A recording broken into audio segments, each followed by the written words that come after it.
James Morrow, who is, of course, with the Daily Telegraph and with us here at Sky News. Nicholas Rees, who is the Deputy Lord Mayor of Melbourne, and Pauline Hanson, who, well, has been dealing with this all day for many years and is always surprised that some of us are just learning about how bad it is in Canberra. She, of course, joins us from home right now. Now, let's start with Daniel Andrews. Now, Daniel Andrews has made a rather unsubtle decision today, and that was that he is no longer going to use Victorian taxpayer money to advertise anything but the things he has to by law in the newspapers in Victoria. Now, be that the Financial Review, the Australian, the Age, or of course the Herald Sun.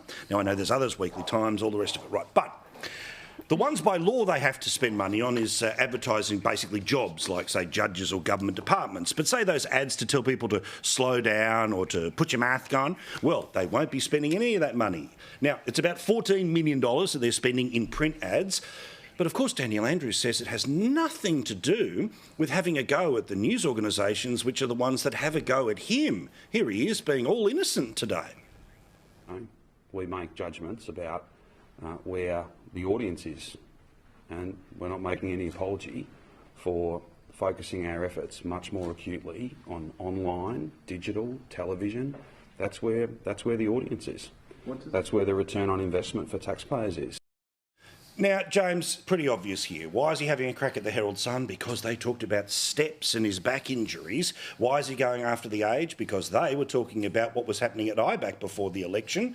He says the audience has completely disappeared, as if literally no one reads the newspaper anymore, which of course is total garbage. Well, it's total garbage, and it is really genuinely, and I'm not using this hyperbolically, an attack on democracy, right? Okay? You know, like, Dan Andrews and all of his advisors, we've seen this movie before. We've seen this with premiers in New South Wales, Liberal ones as well, who said, oh, we don't need the press. We can just go through Facebook and social media and TikTok. Well, I'll tell you what, a hell of a lot of people in Victoria are not on TikTok and social media and all of these things. But also, you know what else? A hell of a lot of people are reading the newspapers. And I, in fact, just looked up the figures for the Herald Sun.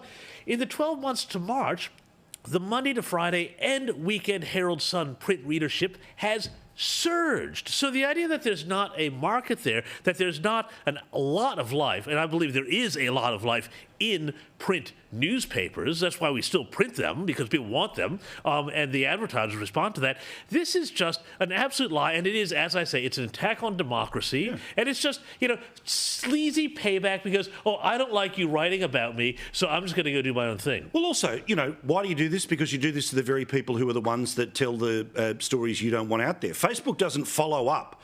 Facebook doesn't ask questions at press conferences. TikTok doesn't ring around to see what's happening in the state version of Senate estimates, or what's happening at the Corruption Commission, or what's happening inside the big build. But the organisations that do, guess what? They're being punished. And, you know, with the social media, I'm so glad you mentioned that about, you know, the fact checks and all that, because when you go on Facebook, they're backed up by things like the RMIT fact check unit, when we've talked about that before. So all of that is designed to back in the green left agenda. Yeah. Well, and again, look, Nicholas, again, in terms of public information, right? Now, I get it.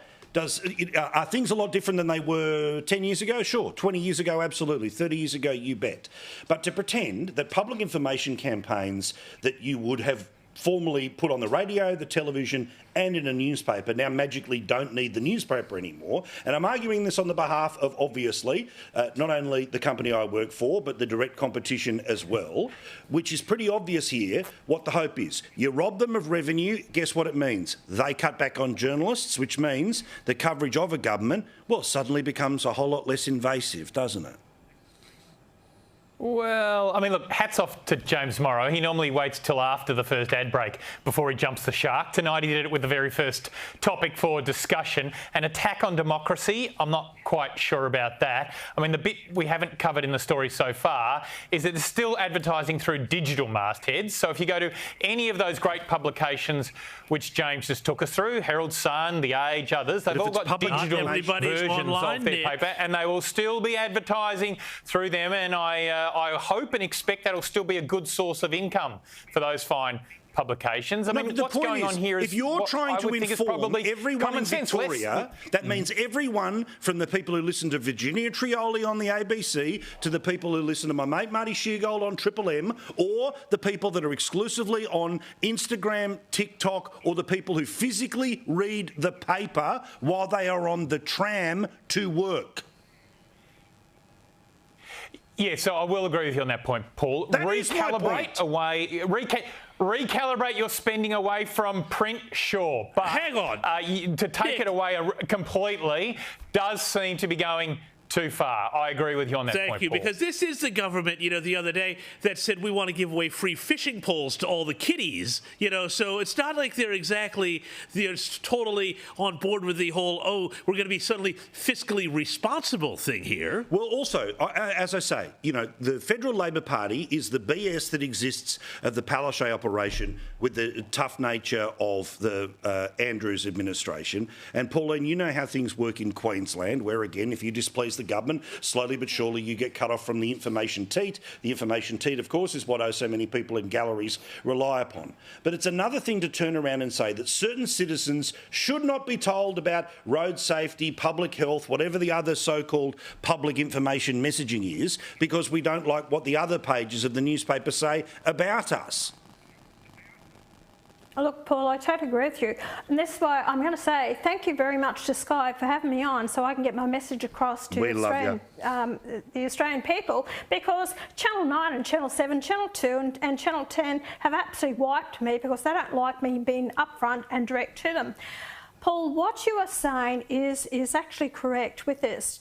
I've been in politics now since 1996, and having run a political party, you need to spend your monies right across the board so it catches a lot of different avenues, and especially newspapers lead with the news every day. The major newspapers in the states, all different states, lead with the news. For Andrews to do this to the newspapers in Victoria tells me that he doesn't like the fact that they've actually held him to account. So this is his way of saying, you know what, you've questioned me, you've held me to account, I'm actually going to cut your funding. That's what this is all about. A government should actually diversify their spending right across the board for a lot of people, avenues, whether it's digital, whether it's Facebook, whether it's newspapers, television, whatever. It is government spending, and it should be right across the board to be fair and just. Well, and the reality is, for those that will be cheering on because it's commercial media, imagine if an evil Liberal government deliberately turned around and said, we're going to cut X million dollars from the ABC budget because of their news coverage. What would your reaction be then? This is the exact version, but in reverse when it comes to commercial media. So the principle you would think is one that you would care about.